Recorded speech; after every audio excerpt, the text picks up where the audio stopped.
This is my presentation on cave ecosystems, with my target organism being a specific type of cave salamander.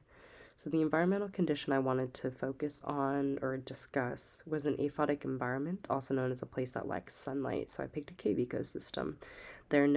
Also known as subterranean groundwater dependent ecosystems.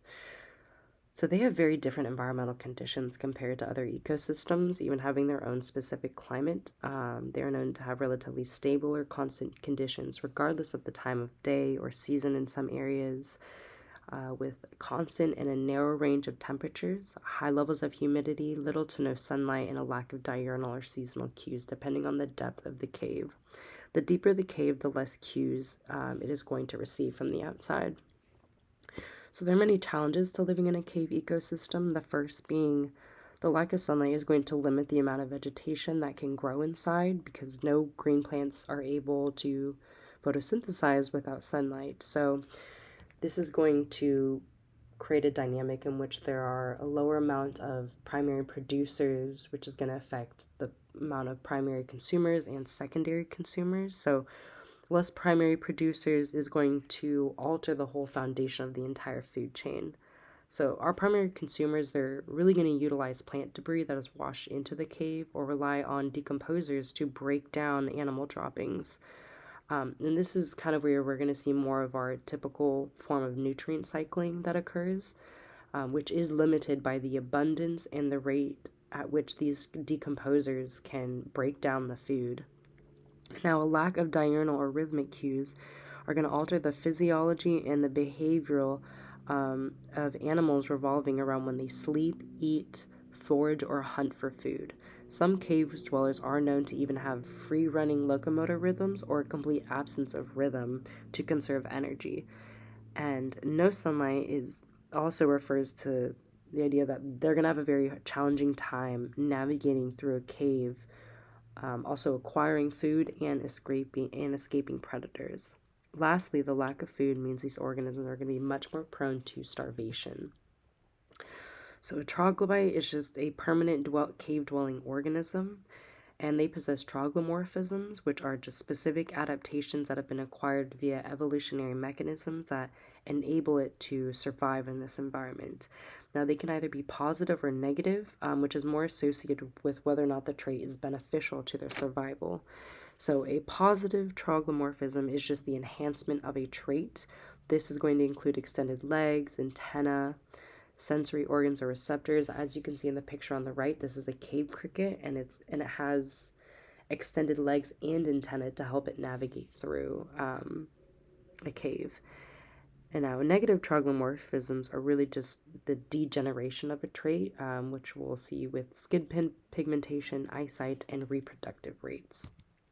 Now, the model organism that has shown a complete evolution to such a harsh environment is a cave salamander known as Proteus anguinus. It is the largest troglobite vertebrate and the only known chordate in Europe so far. First thought to actually be a baby dragon when it was discovered in the 1700s. So in the picture on the right, all these pink dots are kind of where we have found this cave salamander to currently reside in. This whole area that it's mainly located in is referred to as the Dinaric Karst, which is a huge underground water system in Europe. Now, this cave salamander possesses a wide variety of morphological, physiological, and behavior adaptations that are very unique and has enabled it to be a top predator for many years, hundreds if not thousands. So the first ones that I'm going to get into are the morphological adaptations. So we see a loss of skin pigmentation, absence of eyes in adulthood, they have completely degenerated photoreceptor cells and optic nerves by the time they reach adulthood. When they're juveniles, there are some forms of eyes, which again are completely lost when they become adults.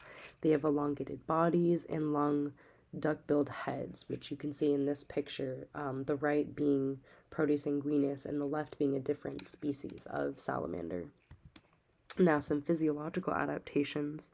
The first I'm going to discuss are the mechanoreceptors. They use these for rheotaxis, which is just the movement of an organism towards or away from a current of water. They have underwater hearing, And they possess two main types of neuromass, which are used to detect moving objects through the vibrations they pick up in the water. They also have electroreceptors for navigational and foraging purposes, as well as to help them find their relative position to their surroundings. And they possess very evolved chemoreceptors, which aren't as clearly studied due to the physical constraints that are associated with going into a cave, but these are known to enhance their olfactory sensors to detect hormone signals for reproductive purposes. And two others that I want to mention are that they are able to enter into a temporary state of torpor to reduce their metabolic rate and increase their fat reserves during times in which food is not as accessible.